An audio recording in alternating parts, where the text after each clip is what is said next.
Lyle Tuttle, world famous tattoo artist, man, he tattooed on every continent, before he passed away, God rest his soul. He said, he says, I got into tattooing because I didn't want to do a real job. Yeah.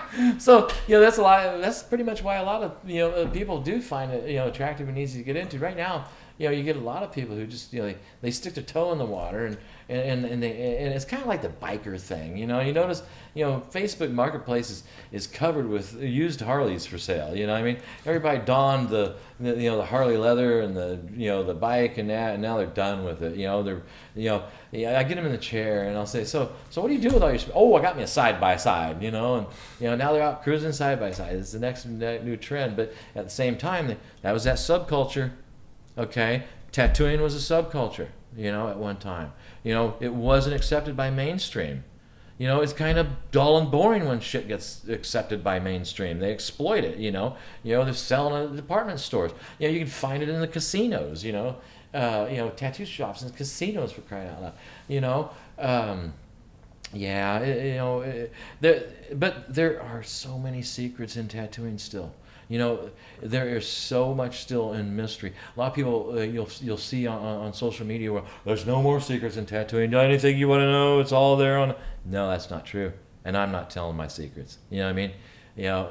There's us who we hold these things dear, and we protect these things. And it's a time-honored craft. Okay, I mean, it's stipulated that cavemen carved effigies of things on their chests. It's no different. You know what I mean? The earliest known forms of tattooing of record.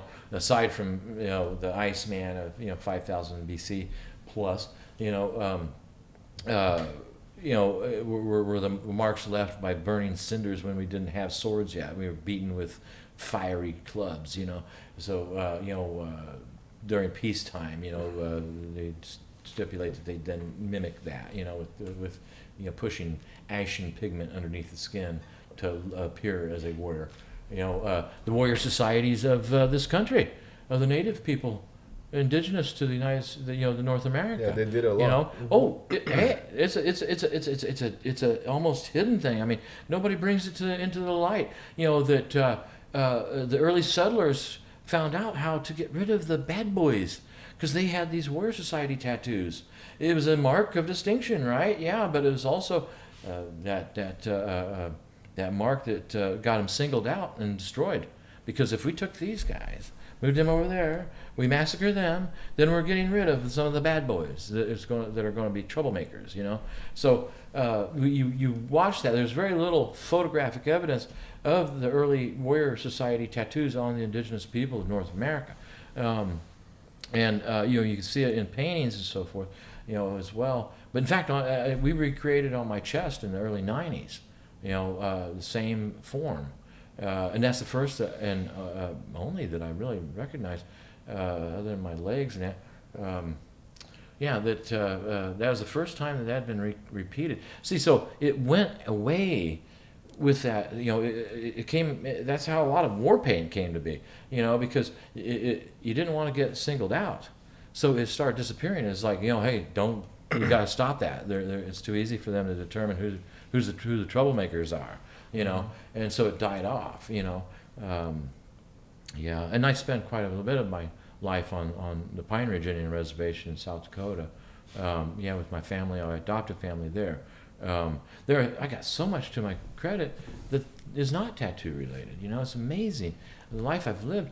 I can watch Forrest Gump and I can run parallels to my own because the stuff is so fantastic. I mean, I wrote into the history books on the 100th anniversary of the Wounded Knee Massacre during one of the worst blizzards that South Dakota had in 15 years, in 1990, and it wasn't equaled until just last year.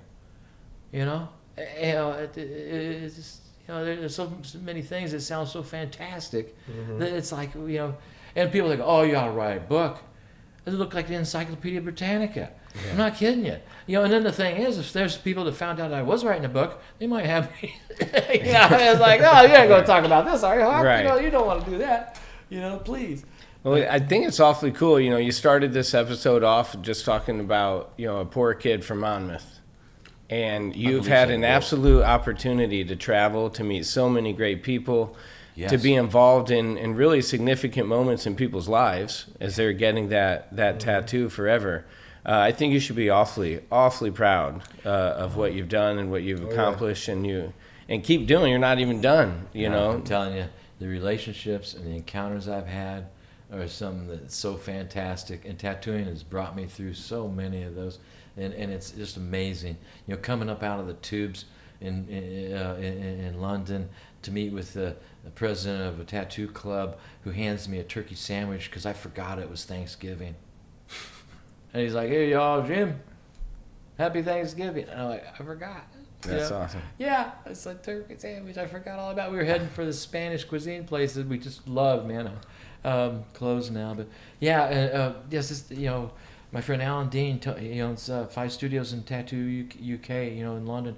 Amazing man. You know, I'll be seeing him and that crew, and the apprentices that he has. They hang on my every word, and I really relish that because, you know, when you get that dedication, attention, and he's instilled that in his artists and that, it's just amazing, you know, because there's so many people out there just abusing it. It's sad. Right. That's the sad part. And I got to override that, you know, and seek out and find out those who are like sponges that want to saturate this craft and carry on and take it into the next level, because the evolution is so crazy. You know, we got iPads, you know, things, you know, that, you know, can automatically make you a tattoo artist practically. You know what I mean? But you're going to be a carbon copy. You know, you're not. There's, you know, that takes away the uniqueness, the originality of it. You know, you know, when you can see that person's style and that, you know, that's beautiful. Yeah, It's yeah. art at its finest. Yes, it is. Yeah. It is. It's truly an art form. It took us so many years to get recognized for that. You know, there became a tattoo college once years ago, and it was established, you know, and recognized by the state of Louisiana.